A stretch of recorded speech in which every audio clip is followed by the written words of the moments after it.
For the best meat you have ever eaten in your life, go to samsbutchershop.com. Enter the coupon code Triple T when you check out for a 10% discount. Let me apologize in advance for the video you're about to watch. I forgot to plug in my microphone and the sound is not great.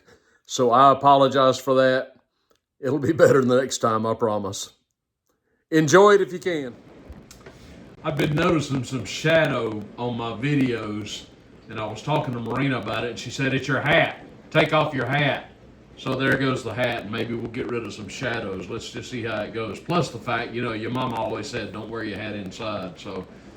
So much for the hat. All right, let's get going on this Monday. I got a lot to talk about, and I want to start with this. As you all probably know by now, those of you that are in America anyway, or are paying attention to what's happening in America, Donald Trump won the South Carolina primary on Saturday night. This is significant because one reason it's significant is because the only opposition of note that is left in the Republican primary, if you can call it opposition, would be neocon Nikki Haley, and Trump trounced her in this primary. The interesting thing about that is, of course, that Nikki Haley is the former governor of South Carolina. So Trump went to her home turf and beat her soundly, and she still refuses to get out of the race. Next week is what's called Super Tuesday, where a lot of states have their primaries, and perhaps she'll get out then. But of course, Nikki Haley has the full support of a lot of big money donors. She is the deep state candidate, and a lot of Democrats are voting for her as well. As I've told you on this channel, the Democratic power brokers in Washington would be happy with Nikki Haley as president. They wouldn't say so publicly, but they'd be happy with her because she's one of them. But she did not prevail Saturday night. She wasn't expected to, but she is still defiant, and the race goes on, and Trump should have this thing sewn up, I think, maybe by next week. We'll see what happens. Now, what I wanted to note about that event, though, I was watching Trump's victory speech last Saturday night in South Carolina, and he had some dignitaries, as usual, on the stage with him.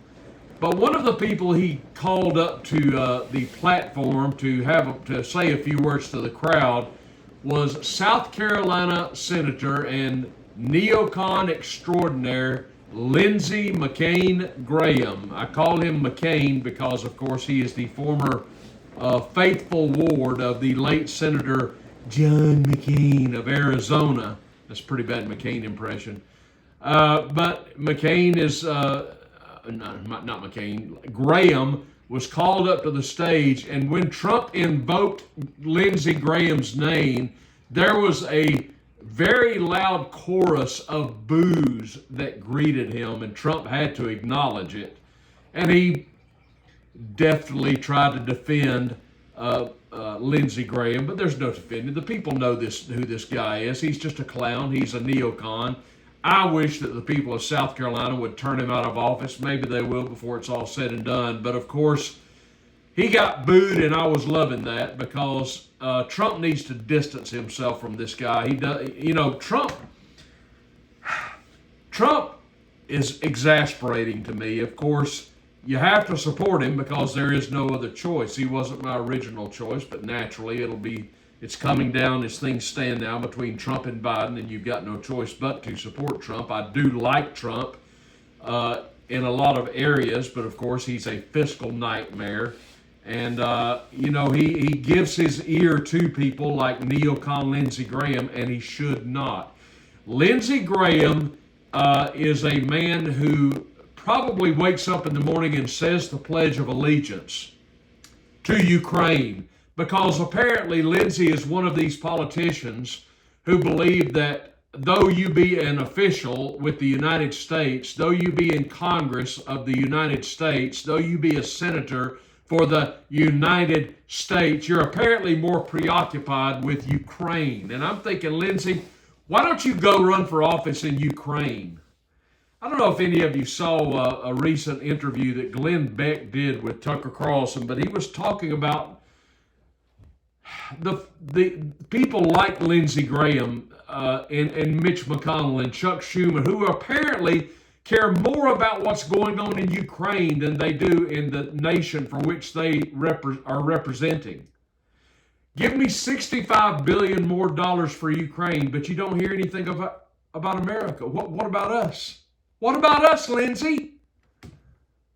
It's just unbelievable. No wonder he's getting booed. He should be getting booed. And Tucker was pointing out in that interview, you know, people were accusing him of being a lapdog for Putin and, well, you love Russia so much, why don't you go live there, and all this kind of nonsense. And he's just clarifying and saying, look, I don't care about Russia, I don't care about Putin, I don't care about Ukraine. I'm an American. But it's legitimate to ask the question, if you're an American, to an American representative, why are you so interested in Ukraine? You're a United States senator. You're a United States congressperson. Why are you interested in Ukraine? Don't we have enough problems domestically that you need to be taking a look at? So the boos that Graham got were well deserved, and I hope they eventually just boo him out of office. Now, let me move. There's several things I want to cover here this morning. Incidentally, before I forget, let me go ahead and mention, 1 week from today, next Monday, Lord willing and the creek don't rise, as we say in the South, I'll be not hitching up, I'm going to be firing up the car and heading 10 hours west to pick up Marina on next Monday, and we'll just get some sleep that night and turn right around next Tuesday and head back home, and she'll be back in the saddle. So that's good news. So that's what's coming up. There's a woman who is running for United States Senate in the state of California. Now, this is the seat that was left vacant with the death of Dianne Feinstein earlier last year in 2023. So there's a special election being held this November for her seat, and the primary players or the contenders for the seat are Pencil Neck Adam Schiff, currently a member of Congress, who was censured, of course, by Congress. He does nothing but lie. And his opposition includes former Los Angeles Dodger running as a Republican, Steve Garvey. I know more about Steve Garvey as a baseball player than I do as a politician. I don't get the impression he's a MAGA, quote-unquote, Republican, but he is running as a Republican. I don't really know where he stands specifically on issues. My thinking is Donald Duck would be better than Adam Schiff. Anybody would be better than Adam Schiff. But another person that's running for the seat is another congressperson from California, and that would be left-wing lunatic Democrat Barbara Lee is also running for the Senate. And I mentioned Barbara Lee because I believe it was last week that Barbara Lee was talking about the minimum wage. As you know, here in America, we have a federal minimum wage. I don't know what it is. I have no idea what it is, to be honest with you. I think it may be $15 an hour or something like that. I just don't know. But Barbara Lee proposed that we should make the minimum wage law in America $50 an hour. $50 an hour. I've got a couple of thoughts about that. I've never been for the minimum wage. I'm completely opposed to it. I'm opposed to it because I am a free market guy. If I go out tomorrow in the marketplace to look for a job, this is what I want. I don't want the government mandating anything to my potential employer. What I want to do, and this is just me, folks, I want to be able to sit down across the desk from my potential employer, and I want to be able to negotiate on my own the package that I will accept should it be offered. I don't want to be bound by the constraints of a minimum wage. I don't know what the potential employer wants to pay me, but we will find out as we negotiate. Once he makes the job offer, he says, I'd like to hire you and I want to pay you X number of dollars. And acting as my own agent, I may say to him, well, I appreciate your offer. I'd like to go to work for you, but unfortunately, I'm going to need Y number of dollars. He's offered me, let's say, $15 an hour, but I want 17. So I'll say, I'd like to go to work for you, and I'll take $17 an hour. And these two private parties negotiate what the actual pay is going to be. And if I'm not happy with his offer, I'll get up and walk out, say thank you, and have a nice day.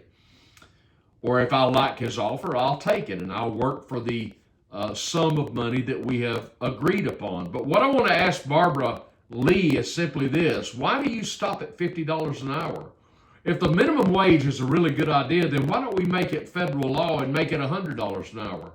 I got a better idea. What if we made it $500 an hour? Hell, let's make it $1,000 an hour. I mean, what if we could pay everybody $1,000 an hour? That would solve everything, wouldn't it? Don't you think? Why don't we just snap our fingers and pass a law tomorrow to make the minimum wage $1,000 an hour? That way, everybody will have plenty of money. That's how that works, right? And not so much. Not so much. If you understand markets, if you understand the job market, you understand that if I have a business, I have a product that I am either selling and or manufacturing, and I put it to market, and I sell it for a price that the market will bear. Let's say that I'm selling my widgets and I'm selling them for $20 a piece. Well, depending on how many widgets I'm selling, that's how I can determine how much money I can allocate for payroll, for salaries, right? If I am forced by the federal government to pay somebody an exorbitant amount of money as a minimum wage, guess what gets affected? The price of my product. And if the price of my product is not competitive, guess what happens in the marketplace? Nobody buys it. And if nobody buys my product, then I don't need the employees I otherwise would have needed. Do you see how the minimum wage can hurt the job market? But let's take this minimum wage idea to another dimension, shall we say. I got to thinking about something yesterday, last evening, Sunday. Everybody talks about, it seems, the minimum wage. How come you never hear anybody talking about a maximum wage? You know, that just popped into my head as I was sitting in my chair, and I was mulling this over, and I thought, how come nobody ever talks about a maximum wage? And I think this is a pretty good idea. I think I'm on to something. And I'll tell you where I would like to see an idea like this implemented. How many of you know that it seems like every time we turn around, Congress is voting themselves another raise? And of course, since they are the ones who vote for their own raise, it always passes. I don't know what a member of Congress makes now. I think it's getting close to $200,000 a year. Well, what if we had a maximum wage for Congress? Lord knows they're making the minimum wage. What if we put a cap on things and proposed a maximum wage? How about that for an idea? That sounds like something Vivek Ramaswamy might have thought of, but I came up with that by myself. And so if I was on the campaign running for president, I might say, we're going to have a maximum wage for members of Congress, and it's going to be X number of dollars, and they can't make any more than that. Now, you may say that's not really legitimate. Well, maybe it is, maybe it isn't, but I would contend the minimum wage is not legitimate. Folks, if we would just let the markets work, it would really make things a lot better. Even if I was going out tomorrow to find a job flipping hamburgers at a hamburger joint, I still don't want to deal with a minimum wage. And I have been this way my whole life. And I've been at jobs where I've had, when I was starting out as a teenager, with minimum wage. I don't want minimum wage. I want to go to an employer and I want to negotiate my pay privately with him or her. That's the free market. I'm a free market guy. So Barbara Lee, you need to go back to school, sweetheart, because you're not ready for prime time. All right, let's get to good old Judge Arthur Scrooge Engoron. Oh, have you heard the latest? Now, of course, as you know, last week Trump was convicted of fraud in Engoron's court. And, of course, the district attorney there, Letitia James, and Engoron slapped a judgment of Trump, a fine of in excess of $350 million. Of course, these are all Trump haters. There's no justification for this whatsoever because there was no crime, because there was no victim. Nobody got cheated out of anything. And I heard Letitia James being interviewed on the radio a few mornings ago as I was going to work, and the terrible reporter, I think it was NBC News, was asking her, well, some people are saying this is a victimless crime. Where are the victims? And she had no answer. Well, this man has a history of fraud. That's all she would say. But she can't detail anything because there is no fraud. Nobody got defrauded out of anything. It's not like Donald Trump held a gun to the bankers' heads and forced them to give him money. That's not how that worked.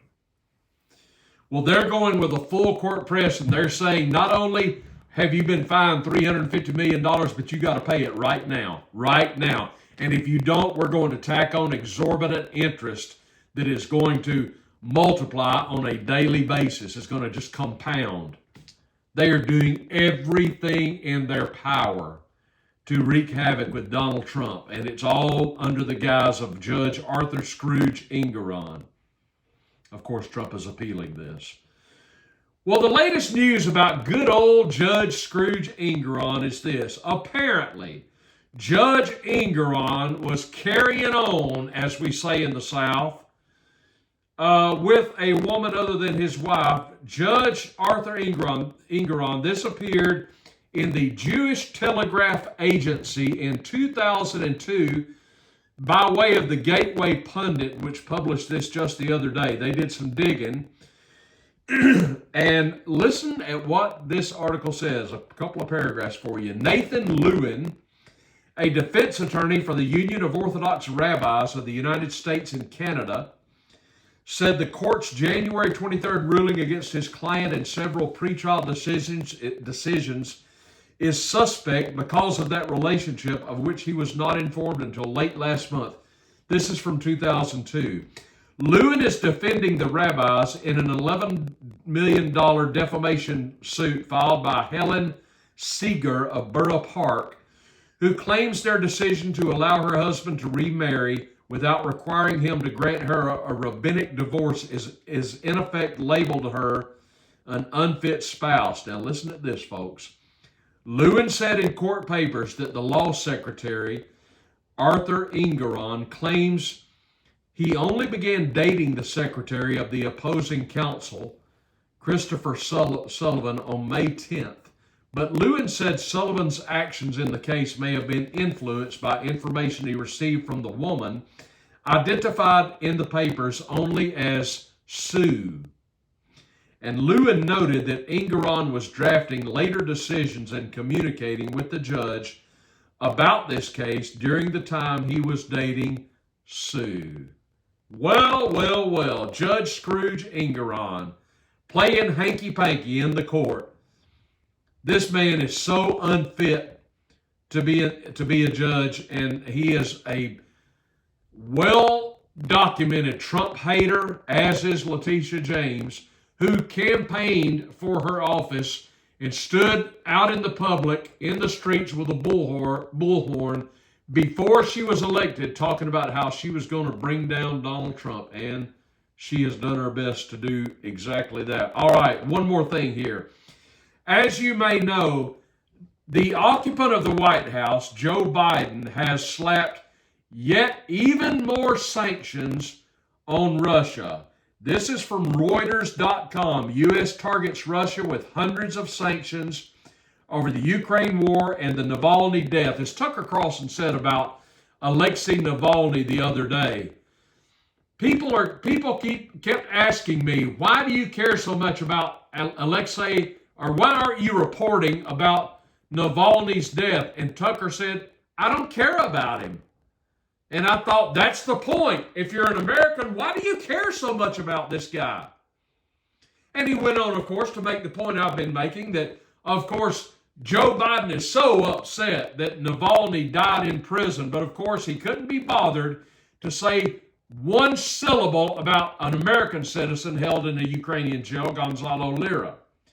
You saw that Joe Biden met with Navalny's widow in Washington last week. Has he met with any of Gonzalo Lira's family members? Oh, of course he hasn't. Why do you care so much about Navalny? Why does he matter to America? Why? And why do you want to slap even more sanctions? I think it's 500 more sanctions on Russia. Why? Every American should be asking Biden, why are you putting sanctions on Russia? Because they're involved in Ukraine. Well, why do you care? Do you think it's possible the typical American like me is a hell of a lot more concerned about what's happening in Texas than in Ukraine? Hey, Biden, why don't you slap some sanctions on, I don't know, maybe Mexico, because they're not doing their part to keep people out of our country? Why don't you slap some sanctions on the people that are, the nations that are really affecting us, our sovereignty? That ain't Russia. How many of you saw the video, the wonderful video of Tucker Carlson going grocery shopping in Russia? I'll tell you what, if you are a person who thinks Russia is some backwards commie nation where you've got two babas fighting for the last orange, you need to watch that video. They had in that store a bigger selection than I got in my local market. I mean, it was upscale, it was competitive in price, and it left you wondering, what are our sanctions doing to them anyway? Apparently nothing. Do you see how by putting more sanctions on Russia, this is where you get something such as the BRICS alliance? We just keep putting more and more sanctions on Russia, and Russia finally said, okay, that's fine. We'll just go play ball with somebody else. So they go with China, and they go with India, and they go with Brazil. And who else am I leaving out? Australia, perhaps? I'm not sure. BRICS, B-R-I-C-S. Y'all can help me down below. And they just form their own economic alliance. And this economic alliance is circumventing the American dollar and American alliances. So Putin is basically saying, oh, what's this? More sanctions from the United States because of Biden? Okay, no problem. Now, I can't tell you with any authority what effect the American sanctions on Russia are having. I don't honestly know, but from what I see, it's very little. We blew up their Nord Stream pipeline, and that didn't stop them. We put on hundreds, if not thousands, of sanctions. That's not stopping them. Is it possible the emperor has no clothes?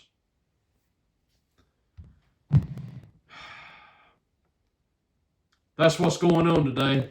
Hey, do me a big favor and comment down below. Let me know your thoughts. What's going on with you? What are your ideas about what I talked about today? Give me a big thumbs up on this video if you would, please. I would appreciate that. Subscribe to the Triple T channel if you would. That would be fantastic. Everybody go out there and have a great Monday. This is Trailer Trash Tim. I'll see you soon.